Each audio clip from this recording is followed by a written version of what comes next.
Primeira carta de Paulo aos Coríntios, capítulo 1.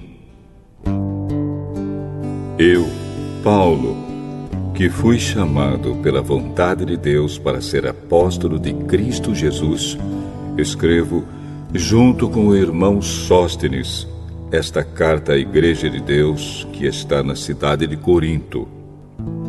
Escrevo a todos os que, pela sua união com Cristo Jesus, foram chamados para pertencerem ao povo de Deus.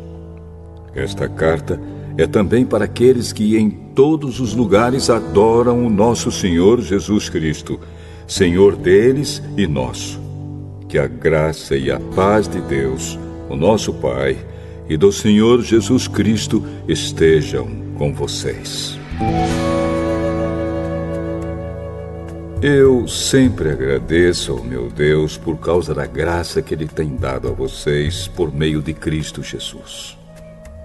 Por estarem unidos com Cristo Jesus, vocês foram enriquecidos em tudo, tanto no dom de anunciar o Evangelho, como no dom da sabedoria espiritual.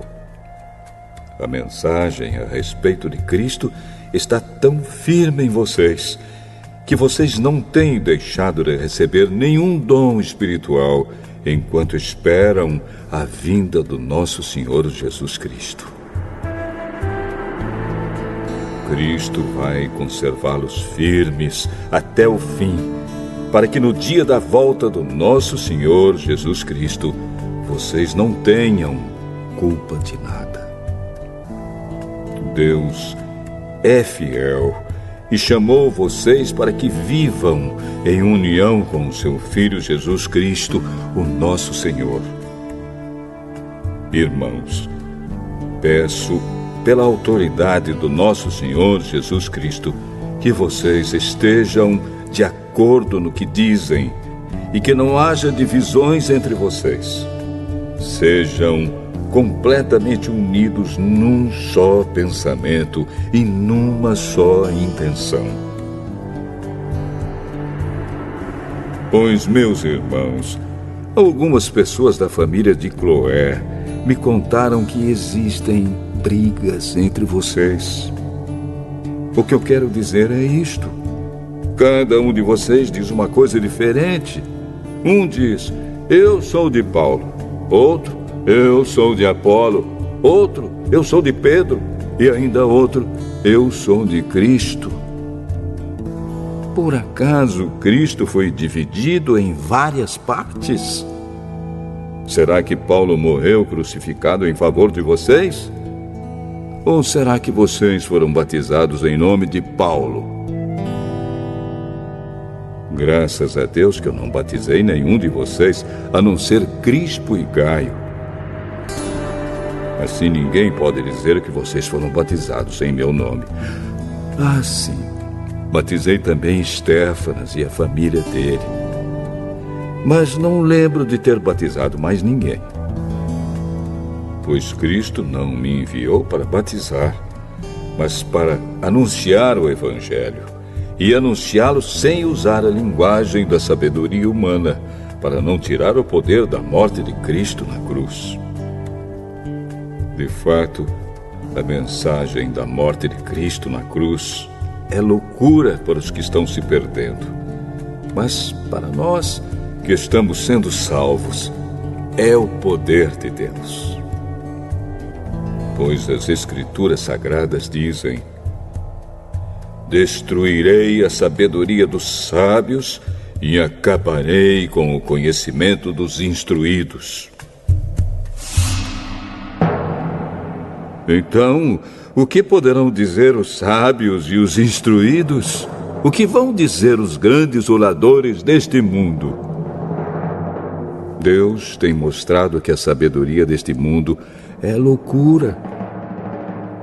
Pois Deus, na sua sabedoria, não deixou que os seres humanos o conhecessem por meio da sabedoria deles. Pelo contrário, resolveu salvar aqueles que creem, e fez isso por meio da mensagem que anunciamos, a qual é chamada de louca. Os judeus pedem milagres como prova, e os não-judeus procuram a sabedoria.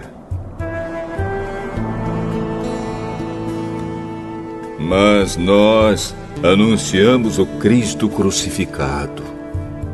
Uma mensagem que para os judeus é ofensa e para os não-judeus é loucura. Mas para aqueles que Deus tem chamado, tanto judeus como não-judeus, Cristo é o poder de Deus e a sabedoria de Deus. Pois aquilo que parece ser a loucura de Deus é mais sábio do que a sabedoria humana. E aquilo que parece ser a fraqueza de Deus é mais forte do que a força humana. Agora, meus irmãos, lembrem do que vocês eram quando Deus os chamou. Do ponto de vista humano, poucos de vocês eram sábios ou poderosos ou de famílias importantes. Para envergonhar os sábios, Deus escolheu aquilo que o mundo acha que é loucura. E para envergonhar os poderosos, Ele escolheu o que o mundo acha fraco. Para destruir o que o mundo pensa que é importante, Deus escolheu aquilo que o mundo despreza, acha humilde e diz que não tem valor. Isso quer dizer que ninguém pode ficar orgulhoso, pois sabe que está sendo visto por Deus. Porém, Deus uniu vocês com Cristo Jesus e fez com que Cristo seja a nossa sabedoria. E é por meio de Cristo que somos aceitos por Deus, nos tornamos o povo de Deus e somos salvos. Portanto, como as Escrituras Sagradas dizem, quem quiser se orgulhar, que se orgulhe daquilo que o Senhor faz.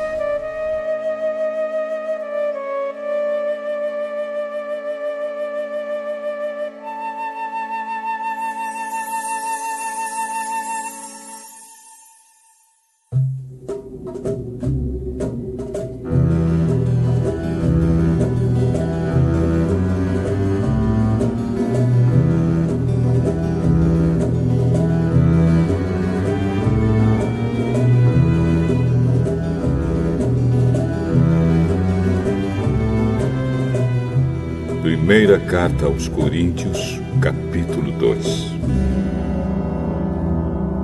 Meus irmãos, quando fui anunciar a vocês a verdade secreta de Deus, não usei muitas palavras nem grande sabedoria. Porque quando estive com vocês, resolvi esquecer tudo, a não ser Jesus Cristo e principalmente a sua morte na cruz. Quando visitei vocês, eu estava fraco e tremia de medo. O meu ensinamento e a minha mensagem não foram dados com a linguagem da sabedoria humana, mas com provas firmes do poder do Espírito de Deus. Portanto, a fé que vocês têm não se baseia na sabedoria humana, mas no poder de Deus. Porém, para os que são espiritualmente maduros, anunciamos uma mensagem de sabedoria. Mas não é de uma sabedoria deste mundo, nem a dos poderes que o governam e que estão perdendo o seu poder. A sabedoria que anunciamos é a sabedoria secreta de Deus, escondida dos seres humanos, a sabedoria que o próprio Deus, antes mesmo da criação do mundo, já havia escolhido para nossa glória. Nenhum dos poderes que agora governam o mundo conheceu essa sabedoria. Pois, se a tivessem conhecido, não teriam crucificado o glorioso Senhor. Porém, como dizem as Escrituras Sagradas, o que ninguém nunca viu nem ouviu, e o que jamais alguém pensou que podia acontecer, Foi isso o que Deus preparou para aqueles que o amam.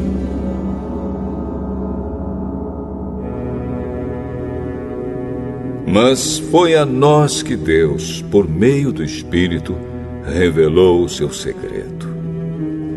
O Espírito Santo examina tudo, até mesmo os planos mais profundos e escondidos de Deus. Quanto ao ser humano, somente o Espírito que está nele é que conhece tudo a respeito dele. E quanto a Deus, somente o seu próprio Espírito conhece tudo a respeito dele. Não foi o Espírito deste mundo que nós recebemos, mas o Espírito mandado por Deus, para que possamos entender tudo o que Deus nos tem dado.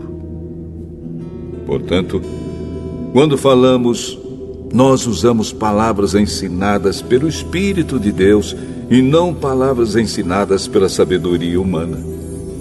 Assim explicamos as verdades espirituais aos que são espirituais.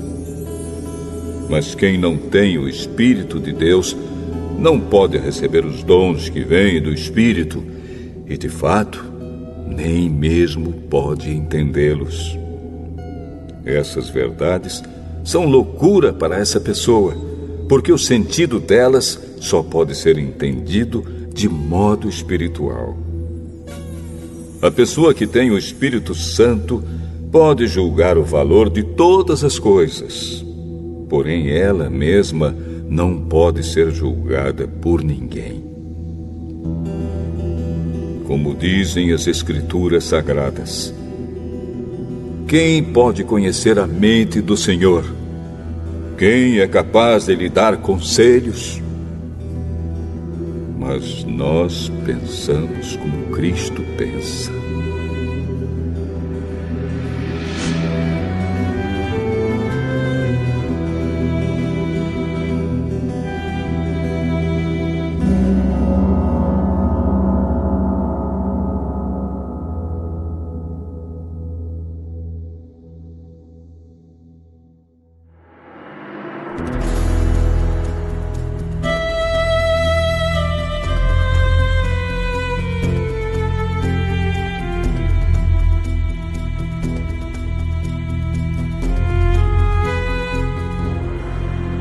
Primeira Carta aos Coríntios, capítulo 3. Na verdade, irmãos, eu não pude falar com vocês como costumo fazer com as pessoas que têm o Espírito de Deus. Tive de falar com vocês como se vocês fossem pessoas do mundo, como se fossem crianças na fé cristã. Tive de alimentá-los com leite e não com comida forte, pois vocês não estavam prontos para isso.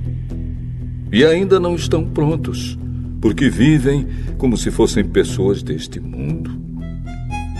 Quando existem ciumeiras e brigas entre vocês, será que isso não prova que vocês são pessoas deste mundo e fazem o que todos fazem?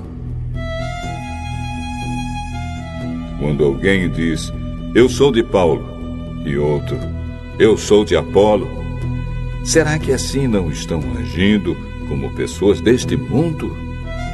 Afinal de contas, quem é Apolo? E quem é Paulo? Somos somente servidores de Deus, e foi por meio de nós que vocês creram no Senhor. Cada um de nós faz o trabalho que o Senhor lhe deu para fazer. Eu plantei, e Apolo regou a planta, mas foi Deus quem a fez crescer. De modo que não importa nem o que planta, nem o que rega, mas sim Deus, que dá o crescimento. Pois não existe diferença entre a pessoa que planta e a pessoa que rega. Deus dará a recompensa de acordo com o trabalho que cada um tiver feito. Porque nós somos companheiros de trabalho no serviço de Deus e vocês são o terreno no qual Deus faz o seu trabalho. O vocês são também o edifício de Deus. Usando o dom que Deus me deu, eu faço o trabalho de um construtor competente. Ponho o alicerce e outro constrói em cima dele. Porém, cada um deve construir com cuidado.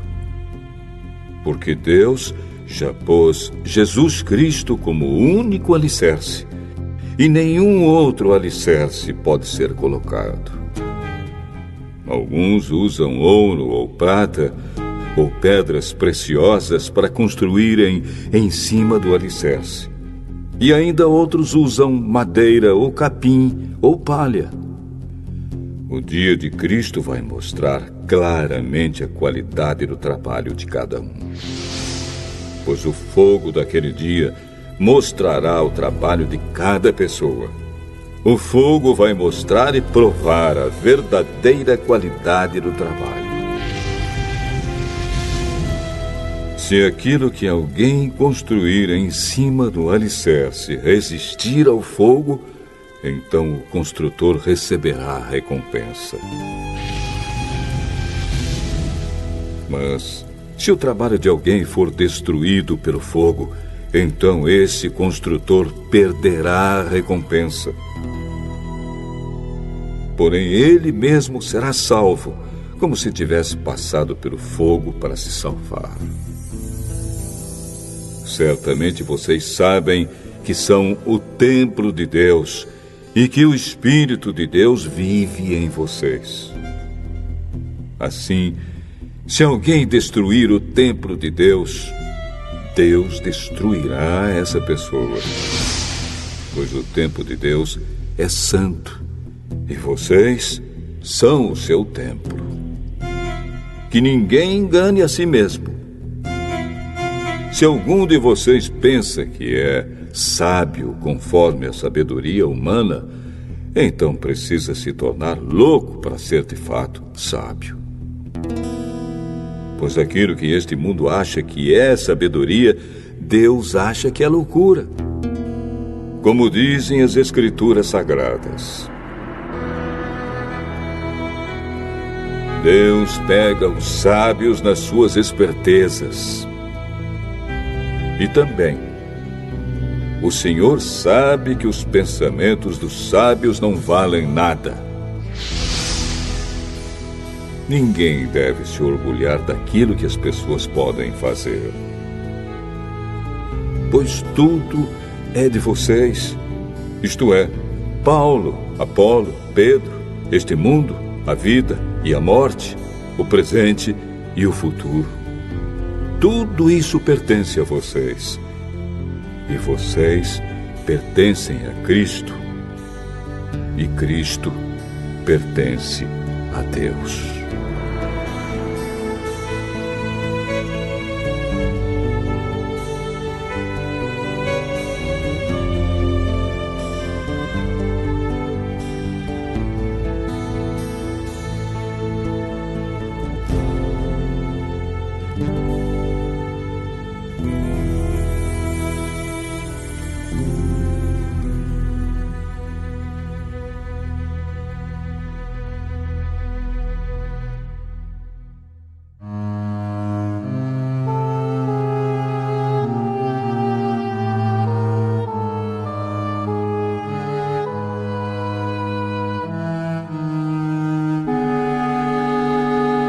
Primeira Carta aos Coríntios, capítulo 4. Vocês nos devem tratar como servidores de Cristo, que foram encarregados de administrar a realização dos planos secretos de Deus. O que se exige de quem tem essa responsabilidade é que seja fiel ao seu Senhor. Mas para mim não tem a menor importância ser julgado por vocês ou por um tribunal humano. Eu não julgo nem a mim mesmo. A minha consciência está limpa, mas isso não prova que sou, de fato, inocente. Quem me julga é o Senhor. Portanto, Não julguem ninguém antes da hora. Esperem o julgamento final, quando o Senhor vier. Ele trará para a luz os segredos escondidos no escuro e mostrará as intenções que estão no coração das pessoas. Então cada um receberá de Deus os elogios que merece. Meus irmãos, é para instruir vocês que eu tenho aplicado essas lições a mim mesmo e a Apolo. Usei nós dois como um exemplo para que vocês aprendam o que quer dizer o ditado. Obedeça ao que está escrito. Ninguém deve se orgulhar de uma pessoa e desprezar outra. Quem é que fez você superior aos outros? Por acaso não foi Deus quem lhe deu tudo o que você tem? Então, por que é que você fica todo orgulhoso, como se o que você tem não fosse dado por Deus? Pelo que parece, vocês já têm tudo o que precisam. Já são ricos. Vocês já se tornaram reis e nós não. Que bom se vocês fossem reis de verdade, para que nós pudéssemos reinar junto com vocês. Porque me parece que Deus pôs a nós, os apóstolos, no último lugar. Somos como as pessoas condenadas a morrer em público, como espetáculo para o mundo inteiro, tanto para os anjos como para os seres humanos. Por causa de Cristo, nós somos loucos, mas vocês são sábios por estarem unidos com Ele. Nós somos fracos e vocês são fortes. Vocês são respeitados e nós somos desprezados. Até agora temos passado fome e sede. Temos nos vestido com trapos, temos recebido bofetadas e não temos lugar certo para morar. Temos nos cansado de trabalhar para nos sustentar. Quando somos amaldiçoados, nós abençoamos. Quando somos perseguidos, aguentamos com paciência. Quando somos insultados, respondemos com palavras delicadas. Somos considerados como lixo e até agora somos tratados como a imundície deste mundo. Não estou escrevendo essas coisas para envergonhar vocês, mas para ensiná-los como se vocês fossem meus próprios filhos queridos. Mesmo que vocês tivessem milhares de mestres na fé cristã, não poderiam ter mais de um pai.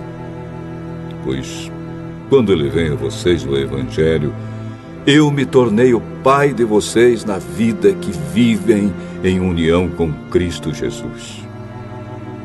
Portanto, eu peço que sigam o meu exemplo. Por isso estou enviando para vocês Timóteo, que é meu querido e fiel filho no Senhor. Ele vai ajudá-los a lembrarem dos caminhos que sigo na nova vida que tenho em união com Cristo Jesus. Caminhos esses que ensino em todas as igrejas. Alguns de vocês ficaram orgulhosos, certos de que eu não iria visitá-los. Porém, se o Senhor quiser, eu vou visitá-los logo. Então vou saber o que esses orgulhosos são capazes de fazer e não somente o que eles são capazes de dizer.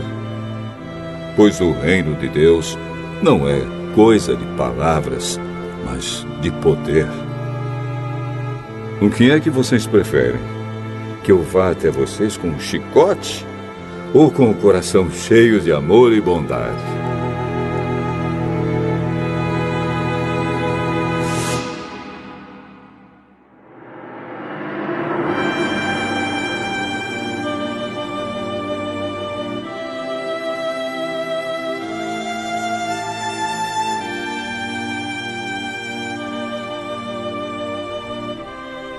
Primeira carta aos Coríntios, capítulo 5. Agora estão dizendo que há entre vocês uma imoralidade sexual tão grande que nem mesmo os pagãos seriam capazes de praticar. Fiquei sabendo que certo homem está tendo relações com a própria madrasta. Como é que vocês podem estar tão orgulhosos?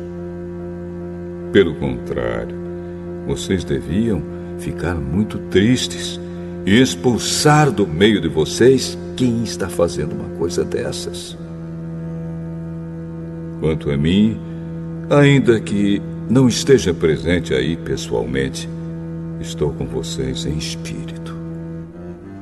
E agindo como se eu estivesse aí, já julguei, pela autoridade do nosso Senhor Jesus, o homem que está fazendo essa coisa horrível. Quando vocês se reunirem, estarei com vocês em espírito. Então, pelo poder do nosso Senhor Jesus, que estará presente conosco, entreguem esse homem a Satanás, para que o seu corpo seja destruído, mas o seu espírito seja salvo no dia do Senhor. Não está certo que vocês estejam orgulhosos. Vocês conhecem aquele ditado: um pouco de fermento fermenta toda a massa. Joguem fora o velho fermento do pecado para ficarem completamente puros. Aí vocês serão como massa nova e sem fermento, como vocês, de fato, já são.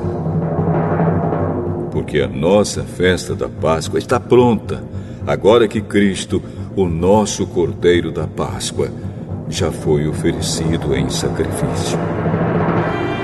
Então, vamos comemorar a nossa Páscoa, não com o pão que leva fermento, o fermento velho do pecado e da imoralidade, mas com o pão sem fermento, o pão da pureza e da verdade.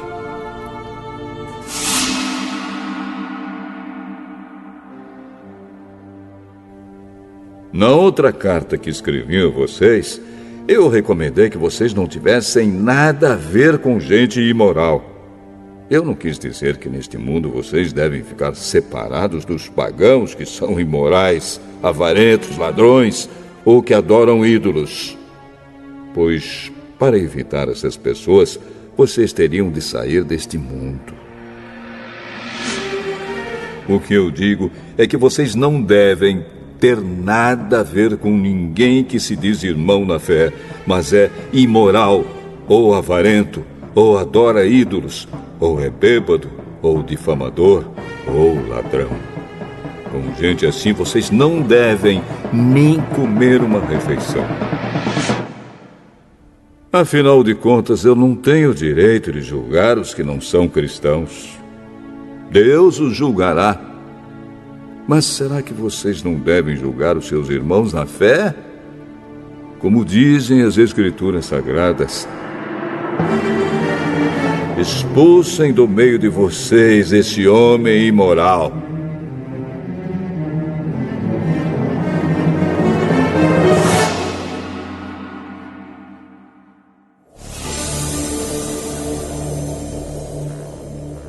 Primeira carta aos Coríntios, capítulo 6. Quando algum de vocês tem uma queixa contra um irmão na fé, como se atreve a pedir justiça a juízes pagãos, em vez de pedir ao povo de Deus que resolva o caso? Será que vocês não sabem que o povo de Deus julgará o mundo? Então, se vocês vão julgar o mundo, será que não são capazes de julgar essas coisas pequenas? Por acaso vocês não sabem que nós julgaremos até mesmo os anjos? Muito mais, então, devemos julgar as coisas desta vida. Portanto, se surgir alguma questão dessas, será que vocês vão procurar pessoas que são desprezadas na igreja para julgarem esses casos? Que vergonha! Será que entre vocês não existe alguém com bastante sabedoria para resolver uma questão entre irmãos? É claro que existe. Mas o que acontece é que um irmão em Cristo leva ao tribunal a sua queixa contra outro irmão e deixa que juízes pagãos julguem o caso. Só o fato de existirem questões entre vocês já mostra que vocês estão falhando completamente. Não seria melhor aguentar a injustiça? Não seria melhor ficar com o prejuízo? Pelo contrário, vocês cometem injustiça e roubam e fazem isso tudo contra os seus próprios irmãos. Vocês sabem que os maus não terão parte no reino de Deus. Não se enganem, pois os imorais, os que adoram ídolos, os adúlteros, os homossexuais, os ladrões, os avarentos, os bêbados, os caluniadores e os assaltantes não terão parte no reino de Deus. Alguns de vocês eram assim, mas foram lavados do pecado, separados para pertencer a Deus e aceitos por Ele, por meio do Senhor Jesus Cristo e pelo Espírito do nosso Deus. Alguém vai dizer: eu posso fazer tudo o que quero. Pode sim, mas nem tudo é bom para você. Eu poderia dizer: posso fazer qualquer coisa, mas não vou deixar que nada me escravize. Outro vai dizer: o alimento existe para o estômago e o estômago existe para o alimento. Sim, mas Deus acabará com os dois. O nosso corpo não existe para praticar a imoralidade, mas para servir o Senhor. E o Senhor cuida do nosso corpo. Pelo seu poder, Deus ressuscitou o Senhor e também nos ressuscitará. Será que vocês não sabem que o corpo de vocês faz parte do corpo de Cristo? Será que eu vou pegar uma parte do corpo de Cristo e fazer com que ela seja parte do corpo de uma prostituta? É claro que não. Ou será que vocês não sabem que o homem que se une com uma prostituta se torna uma só pessoa com ela? As Escrituras Sagradas afirmam: os dois se tornam uma só pessoa. Porém, quem se une com o Senhor se torna espiritualmente uma só pessoa com Ele. Fujam da imoralidade sexual. Qualquer outro pecado que alguém comete não afeta o corpo, mas a pessoa que comete imoralidade sexual peca contra o seu próprio corpo. Será que vocês não sabem que o corpo de vocês é o templo do Espírito Santo que vive em vocês e lhes foi dado por Deus? Vocês não pertencem a vocês mesmos, mas a Deus, pois Ele os comprou e pagou o preço. Portanto, usem o seu corpo para a glória dele.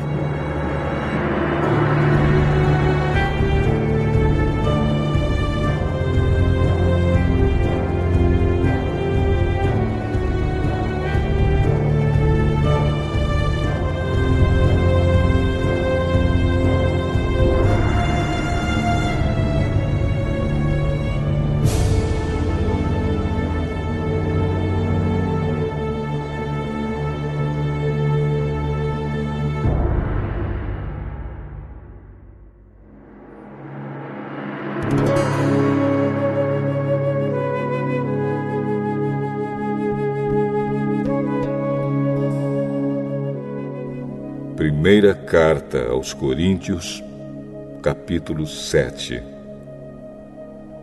Agora vou tratar dos assuntos a respeito dos quais vocês me escreveram. Vocês dizem que o homem faz bem em não casar.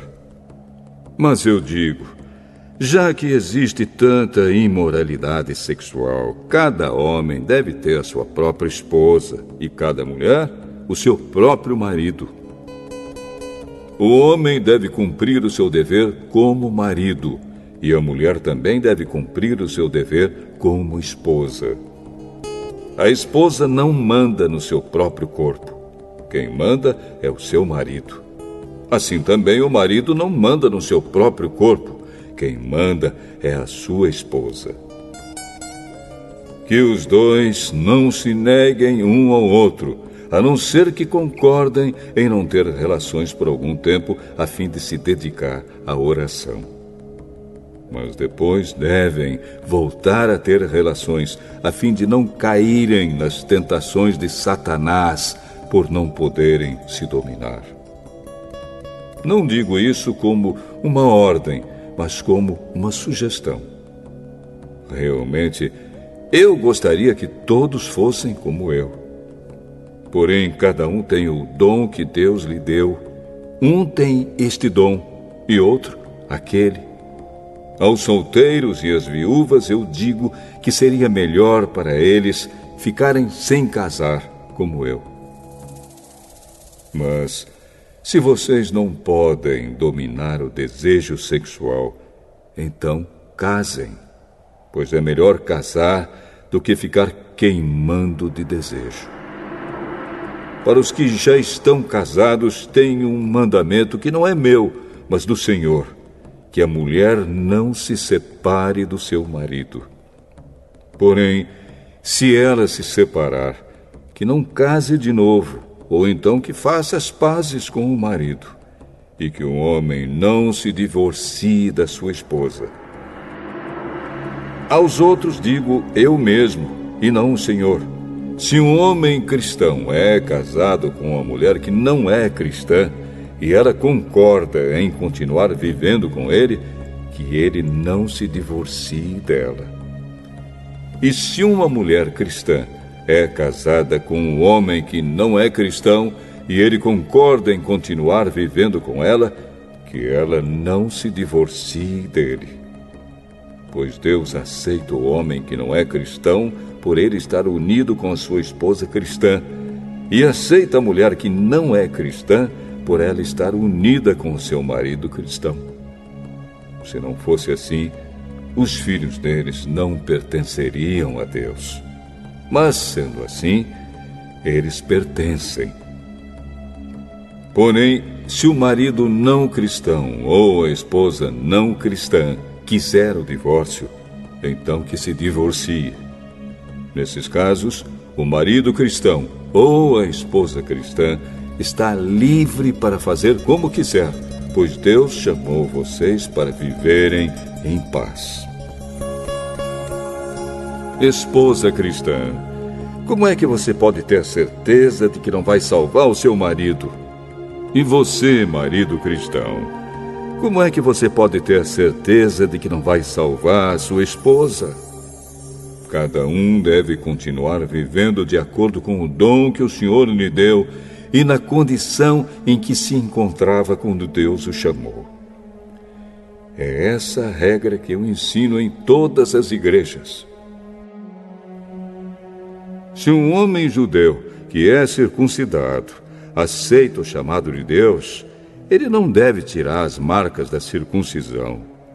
E se um homem não judeu que não é circuncidado aceita o chamado de Deus, ele não deve circuncidar-se. Não faz diferença estar circuncidado ou não. O que importa é obedecer aos mandamentos de Deus.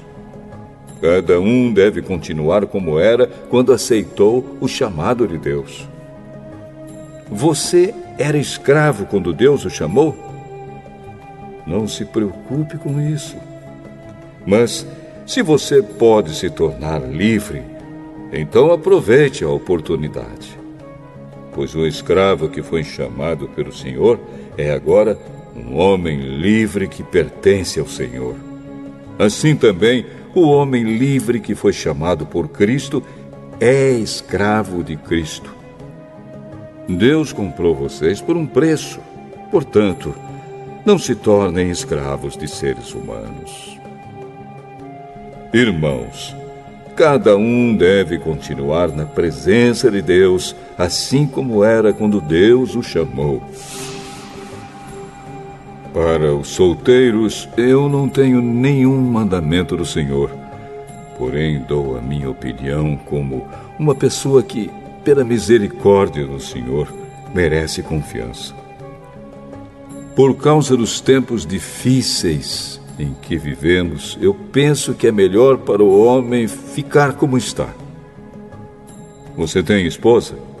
Então não procure se separar dela. Você é solteiro? Então não procure esposa. Porém, se você casar, não estará cometendo pecado. E se uma moça solteira casar, também não estará cometendo pecado. Mas eu gostaria de poupar vocês dos problemas de cada dia que terão na vida de casados. Irmãos, o que eu quero dizer é isto. Não nos resta muito tempo. E daqui em diante os casados devem viver como se não tivessem casado. Os que choram, como se não estivessem chorando. Os que estão rindo, como se não estivessem rindo. Os que compram, como se não fosse deles aquilo que compraram. Os que tratam das coisas deste mundo, como se não estivessem ocupados com elas. Pois este mundo, como está agora, não vai durar muito. Eu quero livrá-los de preocupações.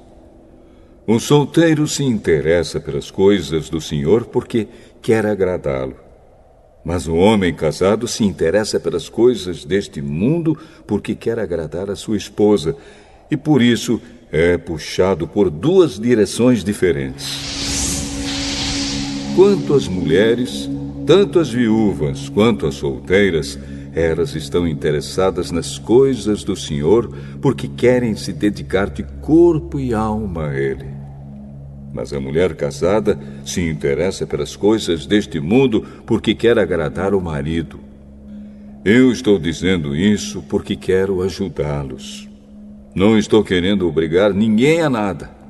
Pelo contrário, quero que façam o que é direito e certo e que se entreguem ao serviço do Senhor com toda a dedicação. Aos que ficaram noivos, mas resolveram não casar mais, eu digo o seguinte: se o rapaz sente que assim não está agindo certo com a sua noiva e acha que a sua paixão por ela ainda é muito forte e que devem casar, então que casem. Não existe pecado nisso. Mas se, pelo contrário, o rapaz não se sente na obrigação de casar, se está mesmo resolvido a ficar solteiro e se é capaz de dominar a sua vontade e já resolveu o que deve fazer, então faz bem em não casar com a moça. Assim, quem casa faz bem, mas quem não casa faz melhor ainda. A mulher não está livre enquanto seu marido estiver vivo. Caso o marido morra, ela fica livre para casar com quem quiser, contanto que case com um cristão. Porém, ela será mais feliz se ficar como está. Essa é a minha opinião. E eu acho que também tenho o Espírito de Deus.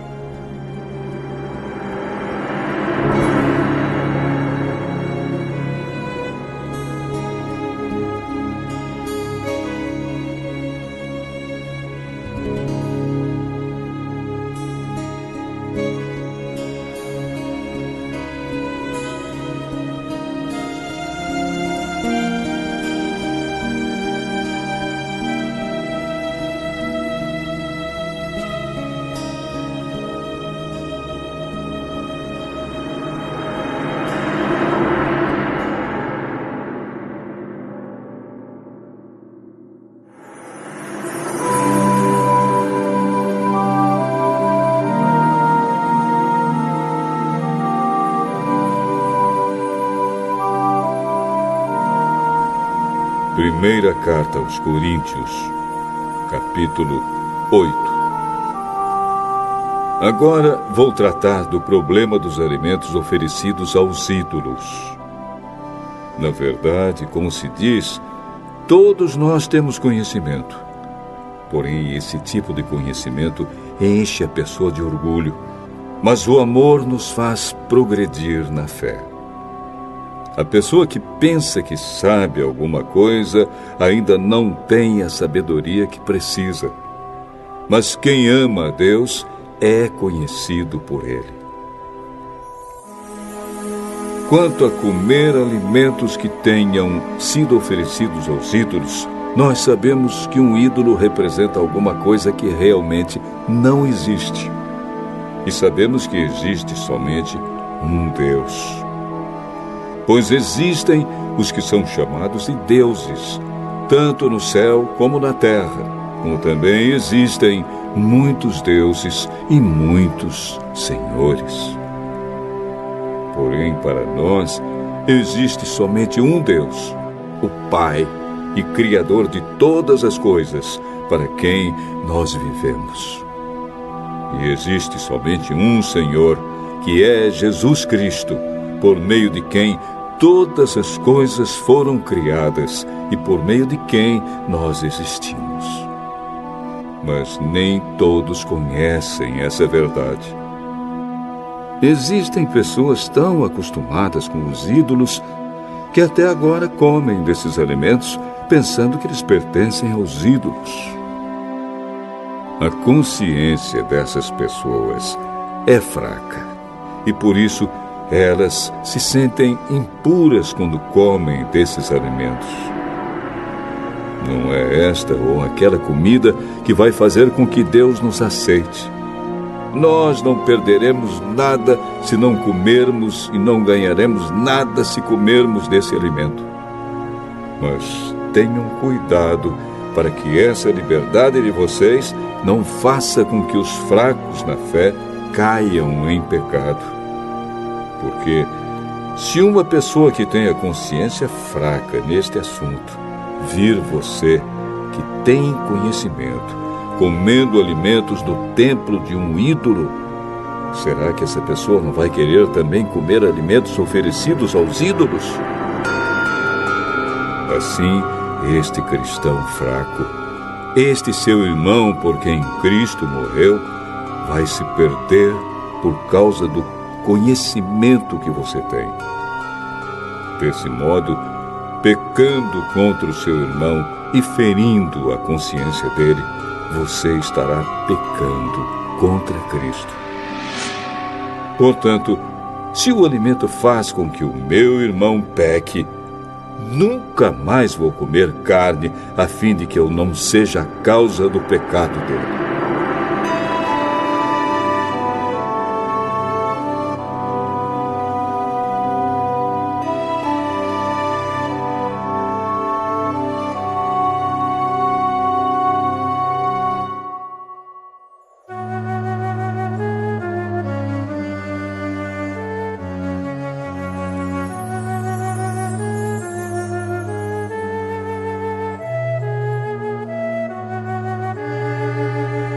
Primeira carta aos Coríntios, capítulo 9.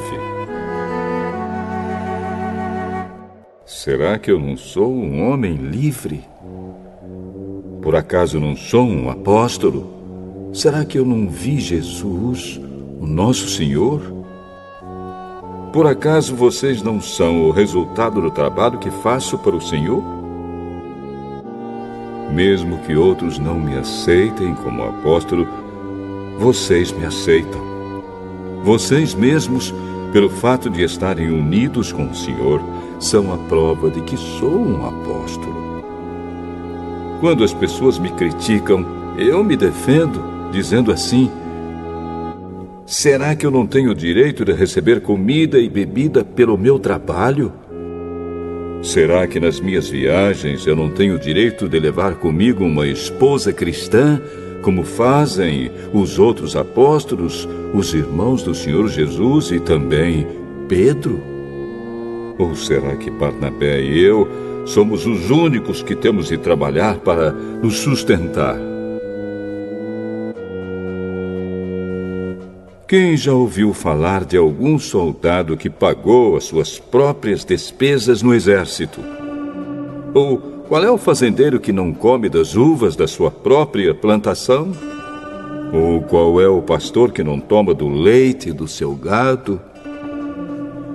Não pensem que eu me apoio somente nesses exemplos da vida diária, pois a lei diz a mesma coisa.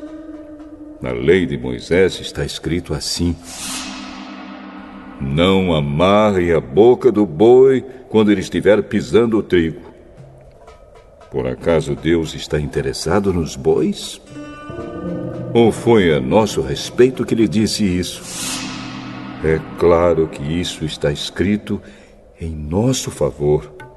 Tanto a pessoa que planta como a que colhe fazem o seu trabalho na esperança de receber a sua parte da colheita.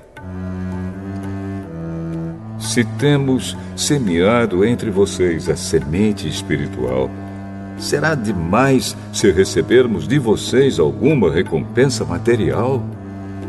Se outros têm o direito de esperar isso de vocês, será que nós não temos muito mais direito do que eles? No entanto, nós não temos usado esse direito. Pelo contrário, temos aguentado tudo para não atrapalhar o Evangelho de Cristo. Certamente vocês sabem que os que trabalham no templo, é do templo que recebem os seus alimentos. E sabem também que os que oferecem sacrifícios no altar recebem uma parte da carne dos animais que são sacrificados ali. Assim, o Senhor mandou também que aqueles que anunciam o Evangelho vivam do trabalho de anunciar o Evangelho. Mas eu não tenho usado nenhum desses direitos. Nem estou escrevendo isso agora para exigir esses direitos para mim mesmo. Eu preferiria morrer a fazer isso. E ninguém vai me tirar o orgulho que eu tenho de agir assim. Eu não tenho direito de ficar orgulhoso por anunciar o Evangelho. Afinal de contas, fazer isso é minha obrigação. Ai de mim se não anunciar o Evangelho. Por isso, se eu faço o meu trabalho por minha própria vontade, então posso esperar algum pagamento. Porém, se faço como um dever, é porque é um trabalho que Deus me deu para fazer. Nesse caso, qual é o pagamento que recebo? É a satisfação de anunciar o Evangelho sem cobrar nada e sem exigir os direitos que tenho como pregador do Evangelho.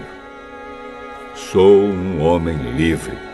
Não sou escravo de ninguém. Mas eu me fiz escravo de todos a fim de ganhar para Cristo o maior número possível de pessoas. Quando trabalho entre os judeus, vivo como judeu, a fim de ganhá-los para Cristo. Não estou debaixo da lei de Moisés, mas quando trabalho entre os judeus, vivo como se estivesse debaixo dessa lei, para ganhar os judeus para Cristo. Assim também, quando estou entre os não-judeus, vivo fora da lei de Moisés, a fim de ganhar os não-judeus para Cristo. Isso não quer dizer que eu não obedeço à lei de Deus, pois estou, de fato, debaixo da lei de Cristo. Quando estou entre os fracos na fé, eu me torno fraco também, a fim de ganhá-los para Cristo. Assim, eu me torno tudo para todos, a fim de poder, de qualquer maneira possível, salvar alguns. Faço tudo isso por causa do Evangelho, a fim de tomar parte nas suas bênçãos. Vocês sabem que numa corrida, embora todos os corredores tomem parte, somente um ganha o prêmio. Portanto, corram de tal maneira que ganhem o prêmio. Todo atleta que está treinando aguenta exercícios duros porque quer receber uma coroa de folhas de louro, uma coroa que, aliás, não dura muito. mas nós queremos receber uma coroa que dura para sempre. Por isso corro direto para a linha final. Também sou como um lutador de boxe que não perde nenhum golpe. Eu trato o meu corpo duramente e o obrigo a ser completamente controlado para que, depois de ter chamado outros para entrarem na luta, eu mesmo não venha a ser eliminado dela.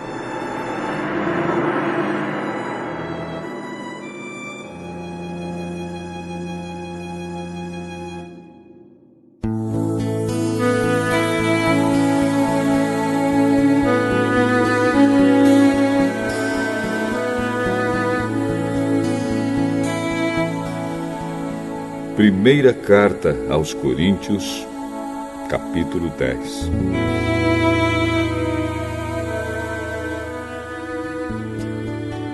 Irmãos, eu quero que vocês lembrem do que aconteceu com os nossos antepassados que seguiram Moisés. Todos foram protegidos pela nuvem e passaram pelo Mar Vermelho. Como seguidores de Moisés, eles foram batizados na nuvem e no mar. Todos comeram da mesma comida espiritual e beberam da mesma bebida espiritual, pois bebiam daquela rocha espiritual que ia com eles, e a rocha era Cristo. Mas Deus não ficou contente com a maioria deles, e por isso eles morreram, e os seus corpos ficaram espalhados no deserto. Tudo isso aconteceu a fim de nos servir de exemplo, para nós não querermos coisas más como eles quiseram, nem adorarmos ídolos como alguns deles adoraram. Como dizem as Escrituras Sagradas, o povo sentou-se para comer e beber e se levantou para se divertir. Não devemos cometer imoralidade sexual, como alguns deles fizeram. E porque eles fizeram isso, 23 mil deles caíram mortos num só dia. Não devemos pôr à prova a paciência de Cristo, como alguns deles fizeram, e por isso foram mortos pelas cobras. Vocês não devem se queixar, como fizeram alguns deles, e por isso foram destruídos pelo anjo da morte. Tudo isso aconteceu com os nossos antepassados, a fim de servir de exemplo para os outros. E aquelas coisas foram escritas a fim de servirem de aviso para nós. Pois estamos vivendo no fim dos tempos. Portanto, aquele que pensa que está de pé, é melhor ter cuidado para não cair. As tentações que vocês têm de enfrentar são as mesmas que os outros enfrentam, mas Deus cumpre a sua promessa e não deixará que vocês sofram tentações que vocês não têm forças para suportar. Quando uma tentação vier, Deus dará forças a vocês para suportá-la, e assim vocês poderão sair dela. Por isso, meus queridos amigos, fujam da adoração de ídolos. Eu falo com vocês como com pessoas que têm capacidade para entender o que estou afirmando. Julguem vocês mesmos o que eu estou dizendo. Pensem no cálice pelo qual damos graças a Deus na ceia do Senhor. Será que quando bebemos desse cálice, não estamos tomando parte no sangue de Cristo? E quando partimos e comemos o pão, não estamos tomando parte no corpo de Cristo? Mesmo sendo muitos, todos comemos do mesmo pão, que é um só, e por isso somos um só corpo. Pensem no povo de Israel. Aqueles que comem as coisas oferecidas em sacrifícios tomam parte juntos no sacrifício que é oferecido a Deus no altar. O que é que eu quero dizer com isso? Que o ídolo ou o alimento que é oferecido a ele tem algum valor? É claro que não. O que estou dizendo é que aquilo que é sacrificado nos altares pagãos é oferecido aos demônios e não a Deus. E eu não quero que vocês tomem parte nas coisas dos demônios. Vocês não podem beber do cálice do Senhor e também do cálice dos demônios. Vocês não podem comer na mesa do Senhor e também na mesa dos demônios.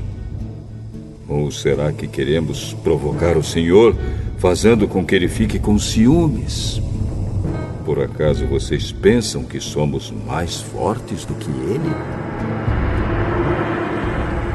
Alguns dizem assim: podemos fazer tudo o que queremos. Sim, mas nem tudo é bom. Podemos fazer tudo o que queremos, mas nem tudo é útil. Ninguém deve buscar os seus próprios interesses, e sim os interesses dos outros. Vocês podem comer de tudo que se vende no açougue, sem terem nenhuma dúvida de consciência. Pois, como dizem as Escrituras Sagradas, a terra e tudo o que nela existe pertencem ao Senhor. Se alguém que não é cristão convidá-los para comer e vocês resolverem ir, comam o que for posto na frente de vocês e não façam perguntas por motivo de consciência. Mas, se alguém disser a vocês: esta comida foi oferecida aos ídolos, neste caso, não comam, por causa daquele que disse isso e também por motivo de consciência. Não estou falando da sua própria consciência, mas da consciência do outro. Mas alguém pode perguntar: por que é que a minha liberdade deve ser diminuída pela consciência dos outros? Se eu agradeço a Deus o alimento que como, por que é que sou criticado, se já o agradeci a Deus? Portanto, quando vocês comem ou bebem ou fazem qualquer outra coisa, façam tudo para a glória de Deus. Vivam de tal maneira que não prejudiquem os judeus, nem os não-judeus, nem a Igreja de Deus. Façam como eu. Procuro agradar a todos em tudo o que faço, não pensando no meu próprio bem, mas no bem de todos, a fim de que eles possam ser salvos.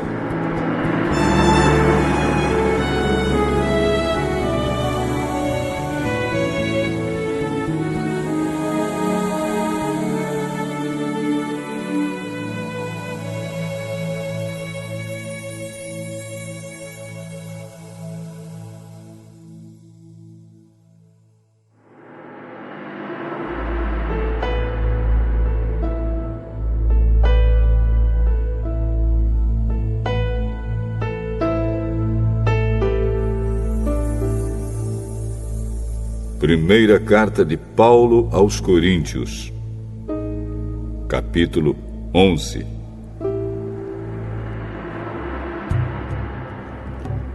Sigam o meu exemplo como eu sigo o exemplo de Cristo. Eu os elogio porque vocês sempre lembram de mim e seguem as instruções que eu passei para vocês. Mas quero que entendam que Cristo tem autoridade sobre todo marido, que o marido tem autoridade sobre a esposa e que Deus tem autoridade sobre Cristo. Se um homem cobre a cabeça quando ora ou anuncia a mensagem de Deus nas reuniões de adoração, ele está ofendendo a honra de Cristo. E se uma mulher não cobre a cabeça quando ora ou anuncia a mensagem de Deus nas reuniões de adoração, ela está ofendendo a honra do seu marido. Nesse caso, não há nenhuma diferença entre ela e a mulher que tem a cabeça rapada. Se a mulher não cobre a cabeça, então é melhor que ela corte o cabelo de uma vez. Já que é vergonhoso para a mulher rapar a cabeça ou cortar o cabelo, então ela deve cobrir a cabeça. O homem não precisa cobrir a cabeça, pois ele reflete a imagem e a glória de Deus. Mas a mulher reflete a glória do homem, pois o homem não foi feito da mulher, mas a mulher foi feita do homem. O homem não foi criado por causa da mulher, mas sim a mulher por causa do homem. Portanto, por causa dos anjos, a mulher deve pôr um véu na cabeça para mostrar que está debaixo da autoridade do marido. No entanto, por estarmos unidos com o Senhor, nem a mulher é independente do homem, nem o homem é independente da mulher. Porque assim como a mulher foi feita do homem, assim também o homem nasce da mulher. E tudo vem de Deus. Julguem vocês mesmos. Será que é certo que, num culto de adoração, a mulher ore a Deus sem estar com a cabeça coberta? Pois a própria natureza ensina que o cabelo comprido é uma desonra para o homem. Mas para a mulher, o cabelo comprido é motivo de orgulho. O cabelo foi dado a ela para lhe servir de véu. Mas, se alguém quer discutir sobre esse assunto, o que eu posso dizer é que nem nós, nem as igrejas de Deus temos outro costume nas reuniões de adoração. Nas instruções que agora vou dar a vocês, eu não posso elogiá-los, pois as suas reuniões de adoração fazem mais mal do que bem. Para começar, me contaram que nessas reuniões há grupos de pessoas que estão brigando. E eu creio que, em parte, isso é verdade. Não há dúvida de que é preciso haver divisões entre vocês para que fique claro quem são os que estão certos. Quando vocês se reúnem, não é a ceia do Senhor que vocês comem, pois na hora de comer, cada um trata de tomar a sua própria refeição. E assim, enquanto uns ficam com fome, outros chegam até a ficar bêbados. Por acaso vocês não têm as suas próprias casas onde podem comer e beber? Ou será que preferem desprezar a igreja de Deus e envergonhar os que são pobres? O que é que vocês esperam que eu lhes diga?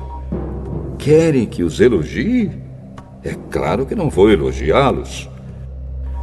Porque eu recebi do Senhor este ensinamento que passei para vocês. Que o Senhor Jesus, na noite em que foi traído, pegou o pão e deu graças a Deus. Depois partiu o pão e disse: Isto é o meu corpo, que é entregue em favor de vocês.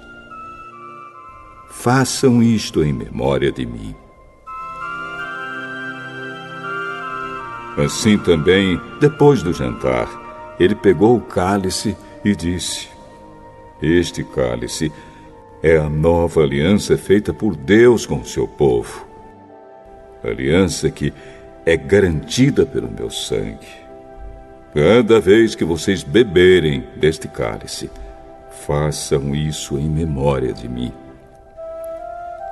De maneira que cada vez que vocês comem deste pão e bebem deste cálice, estão anunciando a morte do Senhor até que ele venha. Por isso, aquele que comer do pão do Senhor ou beber do seu cálice de modo que ofenda a honra do Senhor, estará pecando contra o corpo e o sangue do Senhor. Portanto, que cada um examine a sua consciência e então coma do pão e beba do cálice. Pois a pessoa que comer do pão ou beber do cálice sem reconhecer que se trata do corpo do Senhor, estará sendo julgada ao comer e beber para o seu próprio castigo. É por isso que muitos de vocês estão doentes e fracos, e alguns já morreram. Se examinássemos primeiro a nossa consciência, nós não seríamos julgados pelo Senhor. Mas somos julgados e castigados pelo Senhor para não sermos condenados junto com o mundo. Portanto, meus irmãos, quando vocês se reunirem para a ceia do Senhor, esperem uns pelos outros. E se alguém estiver com fome, que coma em casa, para que Deus não castigue vocês por causa dessas reuniões. Os outros assuntos eu resolverei quando chegar aí.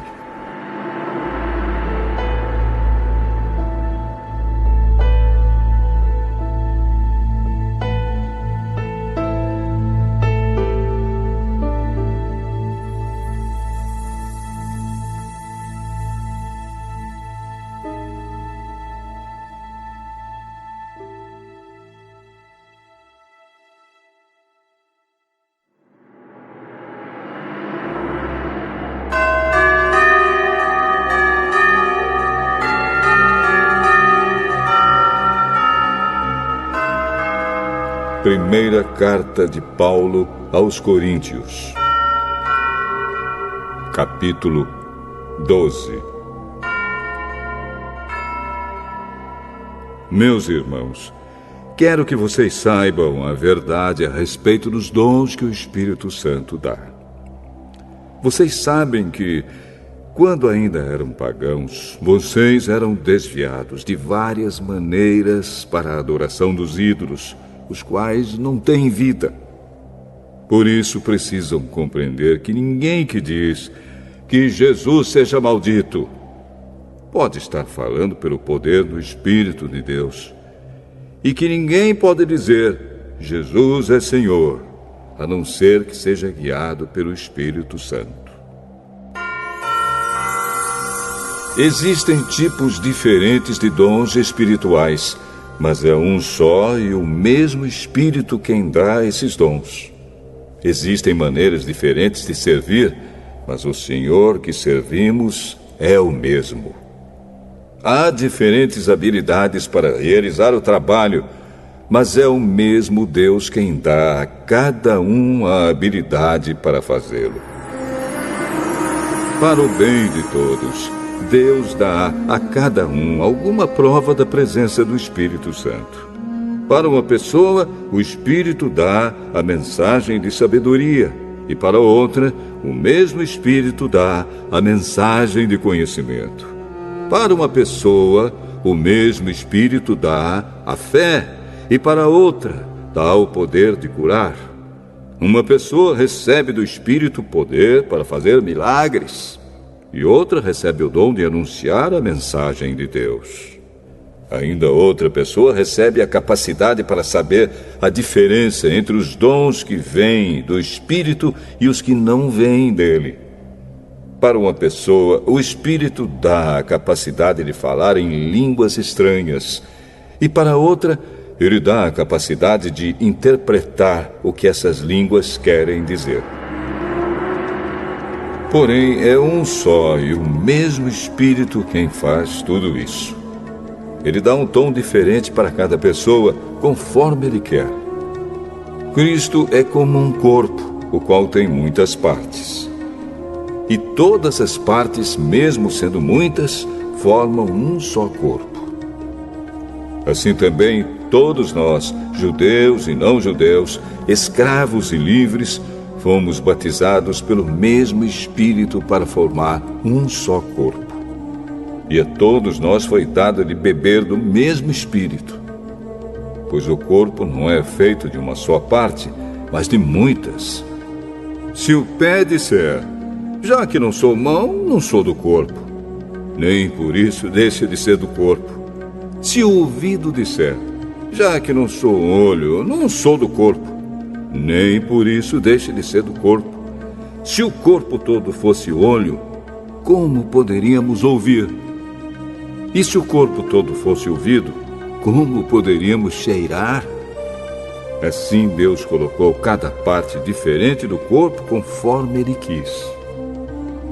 Se o corpo todo fosse uma parte só, não existiria corpo.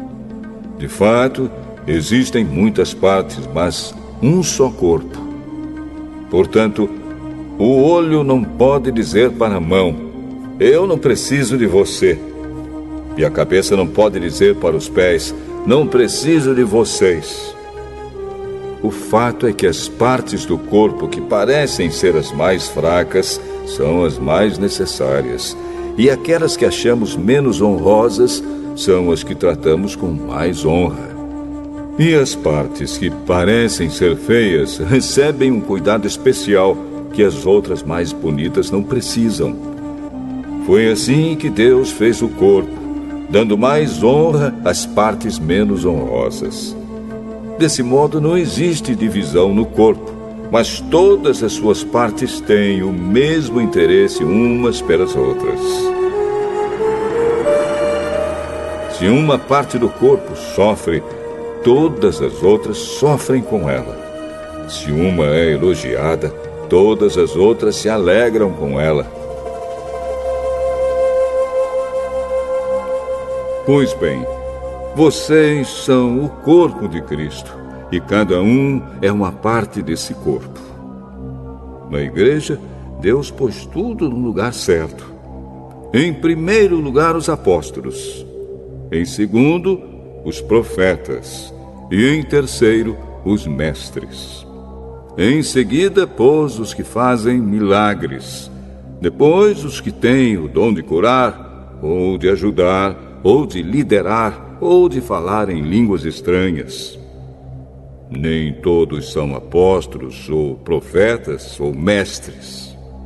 Nem todos têm o dom de fazer milagres, nem de curar doenças, nem de falar em línguas estranhas, nem de explicar o que essas línguas querem dizer. Por isso, se esforcem para ter os melhores dons. Porém, eu vou mostrar a vocês o caminho que é o melhor de todos.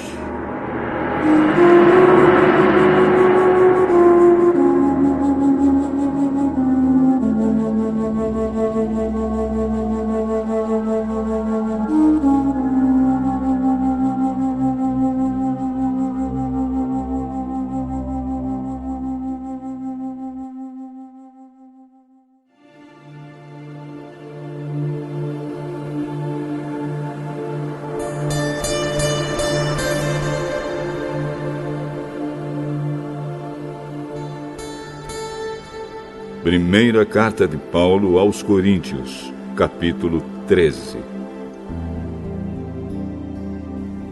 Eu poderia falar todas as línguas que são faladas na terra e até no céu, mas se não tivesse amor, as minhas palavras seriam como o som de um gongo ou como o barulho de um sino. Poderia ter o dom de anunciar mensagens de Deus, ter todo o conhecimento, entender todos os segredos e ter tanta fé que até poderia tirar as montanhas do seu lugar. Mas, se não tivesse amor, eu não seria nada. Poderia dar tudo o que tenho e até mesmo entregar o meu corpo para ser queimado. Mas se eu não tivesse amor, isso não me adiantaria nada. Quem ama é paciente e bondoso. Quem ama não é ciumento, nem orgulhoso, nem vaidoso. Quem ama não é grosseiro, nem egoísta, não fica irritado, nem guarda mágoas. Quem ama não fica alegre quando alguém faz uma coisa errada, mas se alegra quando alguém faz o que é certo. Quem ama nunca desiste, porém suporta tudo com fé, esperança e paciência. O amor é eterno. Existem mensagens espirituais, porém elas durarão pouco. Existe o dom de falar em línguas estranhas, mas acabará logo. Existe o conhecimento, mas também terminará. pois os nossos dons de conhecimento e as nossas mensagens espirituais são imperfeitos. Mas, quando vier o que é perfeito, então o que é imperfeito desaparecerá. Quando eu era criança, falava como criança, sentia como criança e pensava como criança. Agora que sou adulto, parei de agir como criança.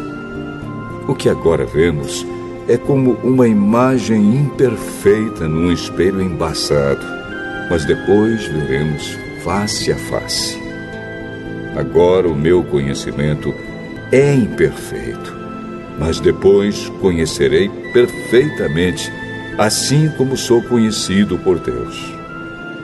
Portanto, agora existem estas três coisas: a fé, a esperança e o amor. Porém, a maior delas é o amor.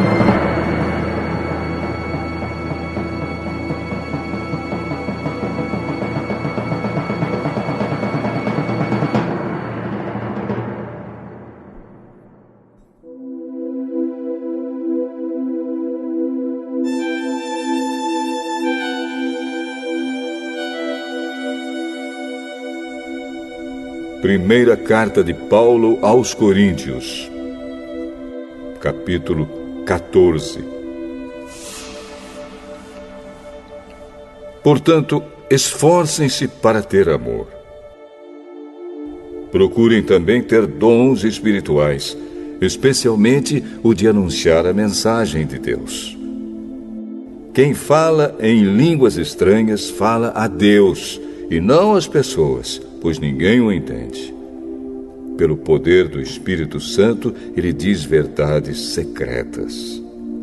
Porém, quem anuncia a mensagem de Deus fala para as pessoas, ajudando-as e dando-lhes coragem e consolo. Quem fala em línguas estranhas ajuda somente a si mesmo. Mas quem anuncia a mensagem de Deus ajuda a igreja toda. Eu gostaria que vocês todos falassem em línguas estranhas, mas gostaria ainda mais que tivessem o dom de anunciar a mensagem de Deus. Porque quem anuncia a mensagem de Deus tem mais valor do que quem fala em línguas estranhas, a não ser que esteja ali alguém que possa interpretar o que está sendo dito, para que toda a igreja seja ajudada espiritualmente.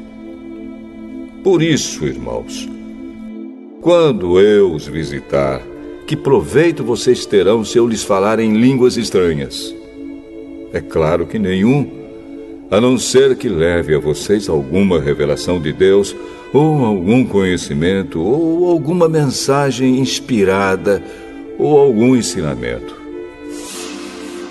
Por exemplo, além da voz humana, existem os instrumentos musicais, como a flauta e a harpa. Se os sons não saírem com toda clareza, como poderá alguém saber o que está sendo tocado em um ou outro desses instrumentos? Se quem toca a corneta não der um som bem claro, quem se preparará para a batalha? Assim também, como é que os outros vão entender o que vocês estão dizendo se a mensagem por meio de línguas estranhas não for clara? Vocês estariam falando para o vento. No mundo há muitas línguas diferentes, mas cada uma faz sentido. Porém, se eu não entendo a língua na qual alguém está falando comigo, então quem fala essa língua é estrangeiro para mim, e eu sou um estrangeiro para ele. Por isso, já que vocês estão com tanta vontade de ter os dons do Espírito, procurem, acima de tudo, ter os dons que fazem com que a igreja cresça espiritualmente.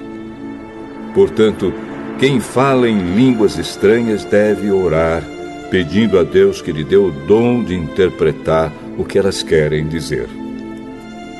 Porque se eu orar em línguas estranhas, o meu espírito, de fato, estará orando, mas a minha inteligência não tomará parte nisso. O que vou fazer então? Vou orar com o meu espírito, mas também vou orar com a minha inteligência. Vou cantar com o meu espírito, mas também vou cantar com a minha inteligência. Se você dá graças a Deus em línguas estranhas, como é que uma pessoa simples que estiver na reunião poderá dizer amém à oração de agradecimento que você fez? Ela não vai conseguir entender nada do que você está dizendo. Mesmo que a sua oração seja muito boa, essa pessoa não receberá nenhuma ajuda. Eu agradeço a Deus porque falo em línguas estranhas muito mais do que vocês. Porém, nas reuniões da igreja, prefiro dizer 5 palavras que possam ser entendidas para assim ensinar os outros, do que dizer milhares de palavras em línguas estranhas. Irmãos, não pensem como crianças. Sejam como crianças para o que é mal, mas sejam adultos no seu modo de pensar.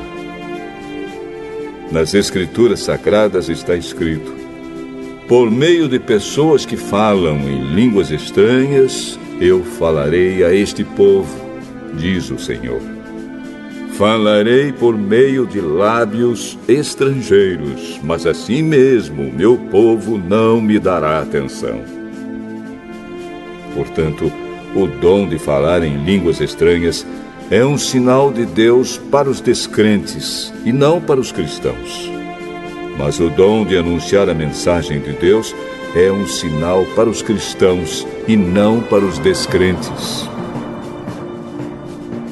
Imaginem que a igreja esteja reunida e todos comecem a falar em línguas estranhas. Se chegarem ali algumas pessoas simples ou descrentes, será que não vão dizer que vocês estão loucos? Mas se todos estiverem anunciando mensagens de Deus e entrar ali um descrente ou alguém que seja simples, ele vai ouvir o que vocês estão dizendo e se convencer do seu pecado. E ele será julgado pelo que ouvir. Os seus pensamentos secretos serão revelados.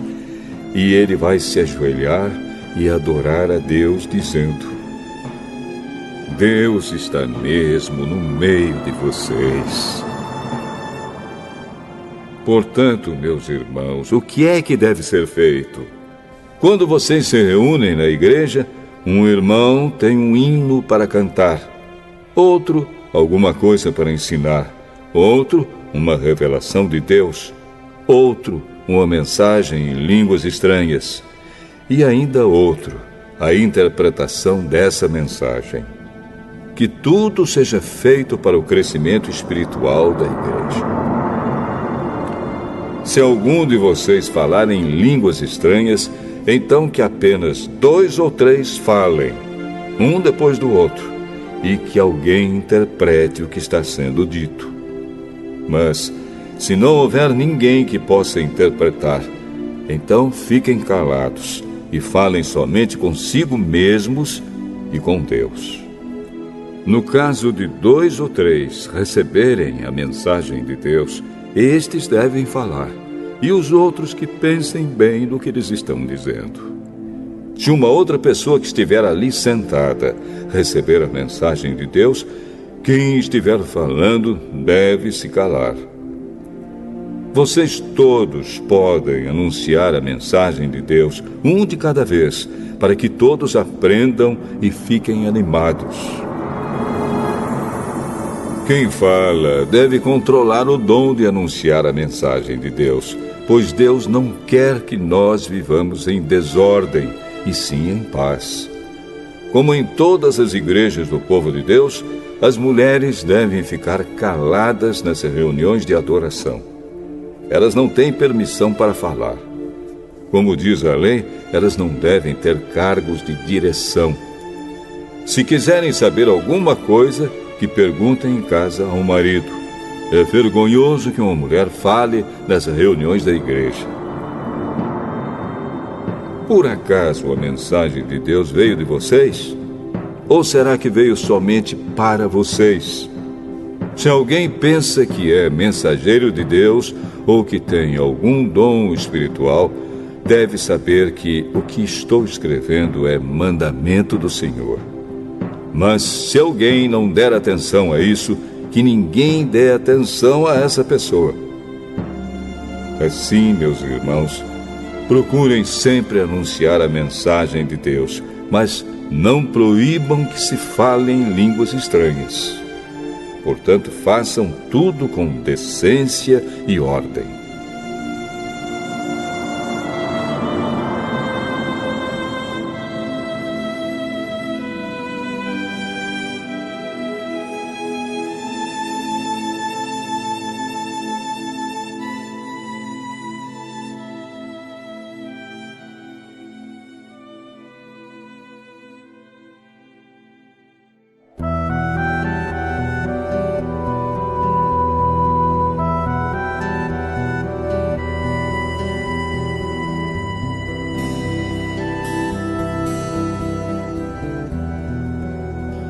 Primeira carta de Paulo aos Coríntios, capítulo 15. Agora, irmãos, quero que lembrem do evangelho que eu anunciei a vocês, no qual vocês aceitaram e no qual continuam firmes. A mensagem que anunciei a vocês é o evangelho, por meio do qual vocês são salvos, se continuarem firmes nele. A não ser que não tenha adiantado nada vocês crerem nele. Eu passei para vocês o ensinamento que recebi e que é da mais alta importância. Cristo morreu pelos nossos pecados, como está escrito nas Escrituras Sagradas. Ele foi sepultado e no terceiro dia foi ressuscitado, como está escrito nas Escrituras, e apareceu a Pedro e depois aos 12 apóstolos. Depois apareceu de uma só vez a mais de 500 seguidores, dos quais a maior parte ainda vive, mas alguns já morreram. Em seguida apareceu a Tiago, e mais tarde a todos os apóstolos.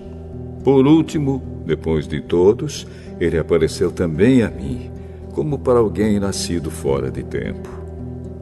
De fato, eu sou o menos importante dos apóstolos e até nem mereço ser chamado de apóstolo, pois persegui a igreja de Deus. Mas, pela graça de Deus, sou o que sou. E a graça que Ele me deu não ficou sem resultados. Pelo contrário, eu tenho trabalhado muito mais do que todos os outros apóstolos. No entanto, não sou eu quem tem feito isso, e sim a graça de Deus que está comigo. Assim, não importa se a mensagem foi entregue por mim ou se foi entregue por eles. O importante é que foi isso que todos nós anunciamos, e foi nisso que vocês creram. Se a nossa mensagem é que Cristo foi ressuscitado, como é que alguns de vocês dizem que os mortos não vão ressuscitar? Se não existe a ressurreição de mortos, então quer dizer que Cristo não foi ressuscitado. E se Cristo não foi ressuscitado, nós não temos nada para anunciar, e vocês não têm nada para crer. E mais ainda, nesse caso, estaríamos mentindo contra Deus, porque afirmamos que Ele ressuscitou Cristo. Mas, se é verdade que os mortos não são ressuscitados, então Deus não ressuscitou Cristo. Porque, se os mortos não são ressuscitados, Cristo também não foi ressuscitado. E se Cristo não foi ressuscitado, a fé que vocês têm é uma ilusão e vocês continuam perdidos nos seus pecados.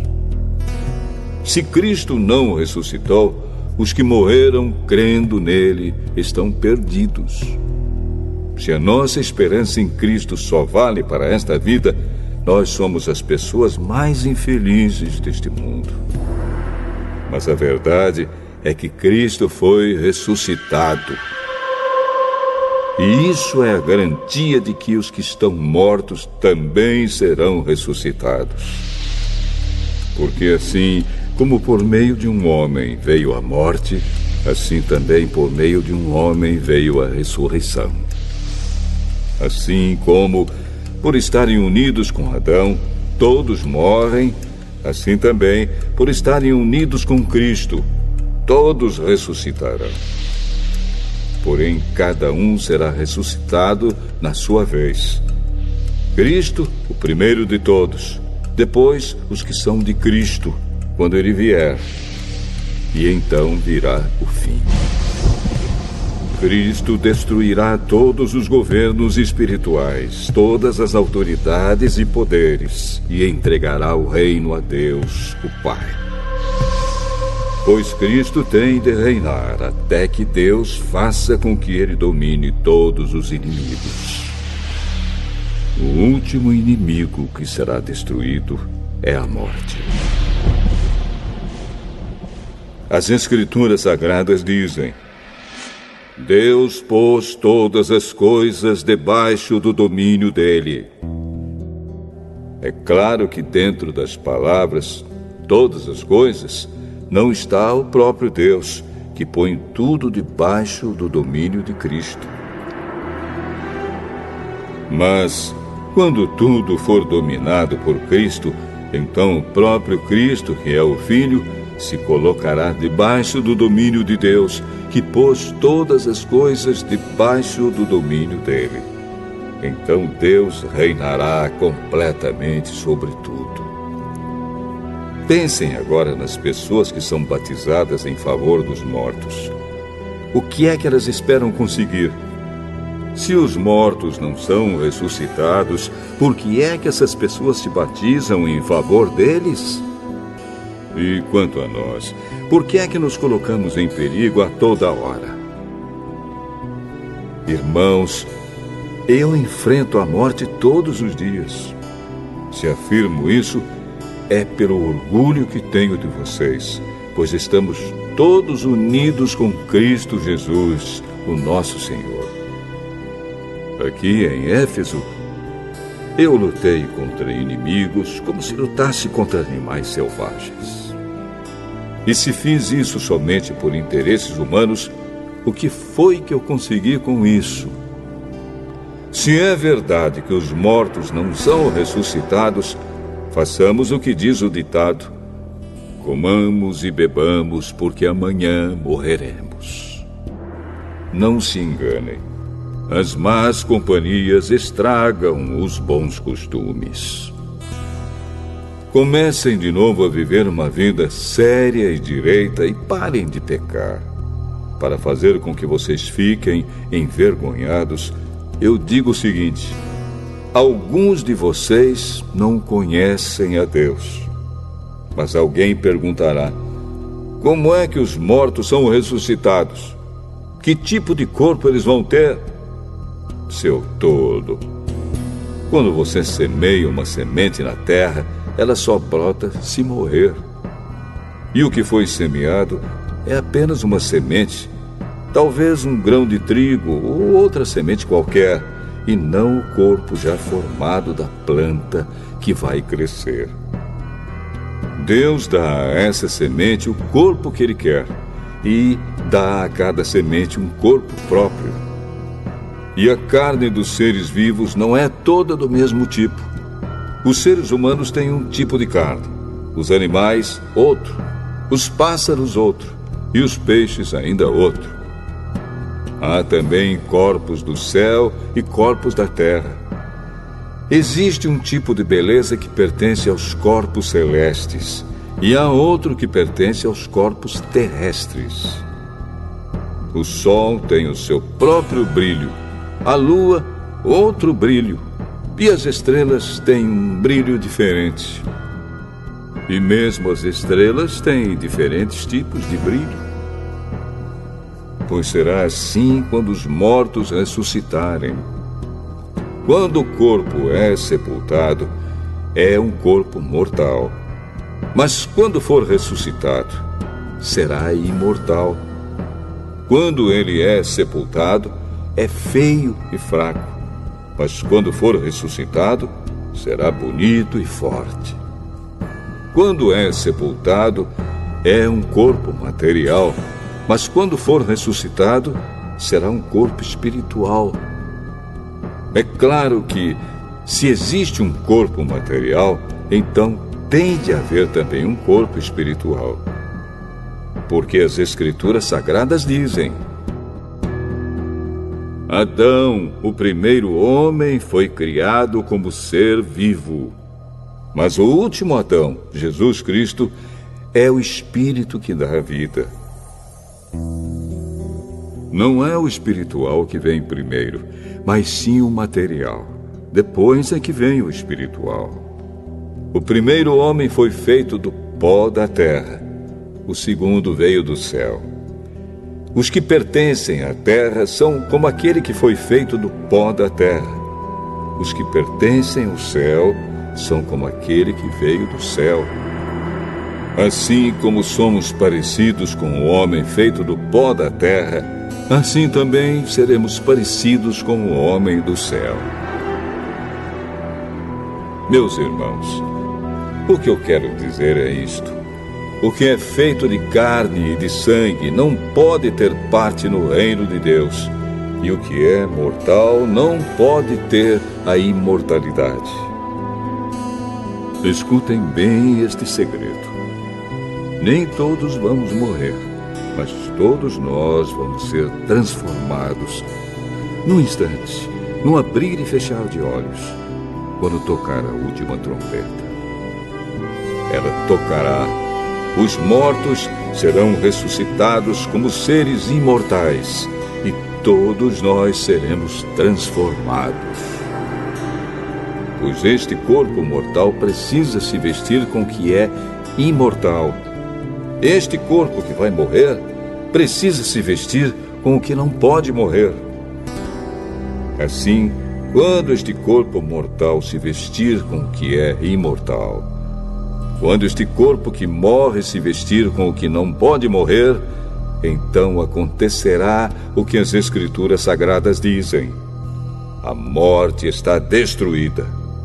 A vitória é completa. Onde está, ó morte, a sua vitória? Onde está, ó morte, o seu poder de ferir? O que dá à morte o poder de ferir é o pecado. E o que dá ao pecado o poder de ferir é a lei. Mas agradeçamos a Deus, que nos dá a vitória por meio do nosso Senhor Jesus Cristo. Portanto, queridos irmãos, continuem fortes e firmes. Continuem ocupados no trabalho do Senhor, pois vocês sabem que todo o seu esforço nesse trabalho sempre traz proveito.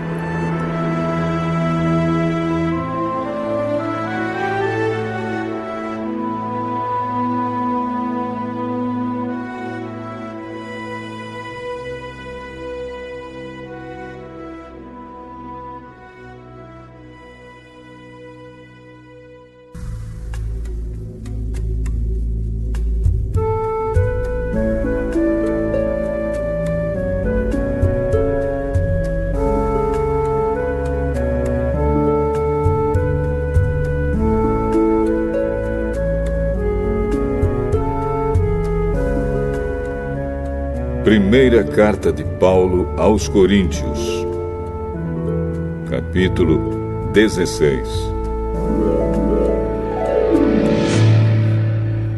Agora vou tratar do dinheiro para ajudar o povo de Deus da Judéia. Façam o que eu disse às igrejas da província da Galácia. Todos os domingos, cada um de vocês separe e guarde algum dinheiro, de acordo com o que cada um ganhou.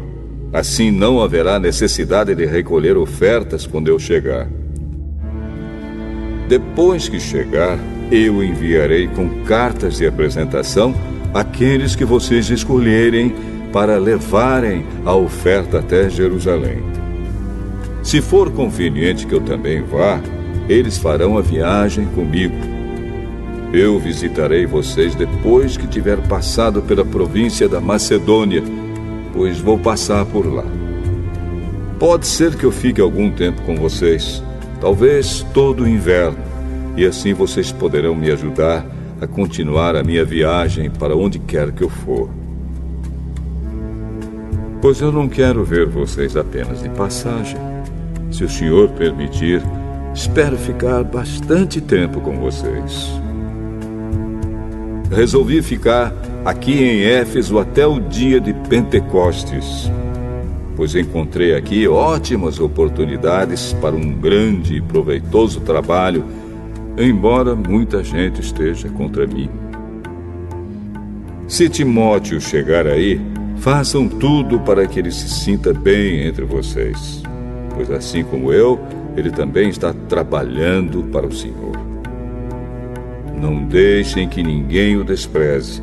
Pelo contrário, vocês devem ajudá-lo a continuar a sua viagem em paz, a fim de que ele volte para cá, pois estou esperando que ele volte junto com os outros irmãos.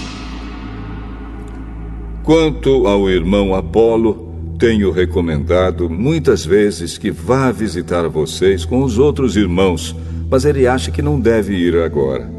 Ele irá na primeira oportunidade. Estejam alertas, fiquem firmes na fé, sejam corajosos, sejam fortes. Que tudo o que vocês fizerem seja feito com amor. Vocês conhecem Estéfanas e a família dele. Vocês sabem que eles foram os primeiros cristãos convertidos na província da Acaia e que eles têm se dedicado ao serviço do povo de Deus. Peço a vocês, meus irmãos, que sigam a orientação deles e dos outros que os ajudam e trabalham com eles. Eu estou alegre com a vinda de Estéfanas, de Fortunato e de Acaico, pois eles fizeram o que vocês, por estarem ausentes, não podiam fazer. Eles me animaram muito e sei que animaram vocês também. Gente como essa merece elogios. As igrejas da província da Ásia mandam saudações. Áquila e a sua esposa Priscila e a igreja que se reúne na casa deles mandam saudações cristãs a vocês. Todos os irmãos daqui mandam saudações. Cumprimentem uns aos outros com um beijo de irmão. Escrevo isto com a minha própria mão. Quem não ama o Senhor, que seja amaldiçoado. Maranatá. Vem, nosso Senhor. Que a graça do nosso Senhor Jesus esteja com vocês. E que o meu amor esteja com todos vocês, pois estamos unidos com Cristo Jesus.